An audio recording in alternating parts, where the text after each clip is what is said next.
So a common question that I get often in clinic that I have to speak a lot with patients is it safe to crack your own neck? A lot of people do this, and if you're not familiar, this is basically when you bring your head over to the side, or maybe you may twist it all the way off to one side to the point at which one of the joints in the spine then starts to crack.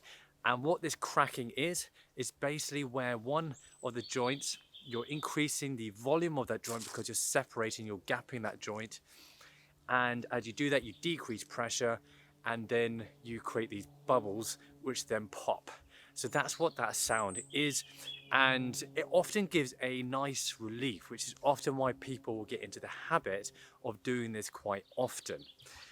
Why it feels good? Probably because you're getting a nice stretch to the muscles surrounding the area as well as the ligaments. You're moving the joint, and the body generally likes moving, which is why walking is quite a nice feeling. You get a pleasurable feeling from it, and you're also creating a stimulation to the nervous system. The problem with it though is that it's not very specific. The chiropractic adjustment and how it differs is that we are identifying a specific joint in the spine that is not moving enough and then getting it to move better again. And we're doing that in a very specific way, in a specific direction, to create what we call a correction. That differs from something that we may call a manipulation, which is what you'll be producing if you crack your own neck. When you crack your own neck, what you're doing is something what we call a long lever manipulation, as opposed to a correction, because it's not very specific.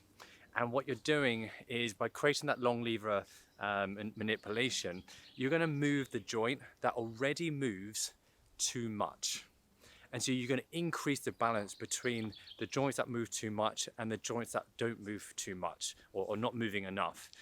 And what we're doing as chiropractors is we're trying to change that balance, to get the joints not moving enough, to get them moving better again, to then get this spine mechanically working better so that all the joints have a more of a symmetrical amount of movement, or at least to move in a way that it should move. But the problem about manipulation is that you're going to increase this. So you'll get that short-term relief, but often what you find is people have to do it multiple times, and therefore you're not actually getting to the bottom of the problem. But because you're disrupting that balance, you may get yourself into a situation where you actually develop pain or problems in the neck. This is why every time I'm asked this, I always say to people that it's not recommended, but I know that it's often a habit. And so it can be a very hard thing sometimes to get out of it, like any habit, but it is a habit I would recommend that you try to get out of. And it's usually easier to get out of when you're getting treated, because we're able to make specific corrections to your spine, which then can help to improve the function. And often what I find is as we improve function, you don't have to crack your own neck as much. You're not going to have that feeling as much. Often when people are under care, they're a little bit more motivated to do that because they're going to get better benefits. So I hope that answers that question. If you have any questions related to this, feel free to put that in the comments and I can expand further on any of those points. And yeah, have a great rest of your day, and thank you for your support and watching my videos. Please do subscribe if you like this type of content. I create videos 1 to 2 times a week, and any suggestions, and again, put it in the comments, and I'll see you on my next video. Take care. Bye-bye.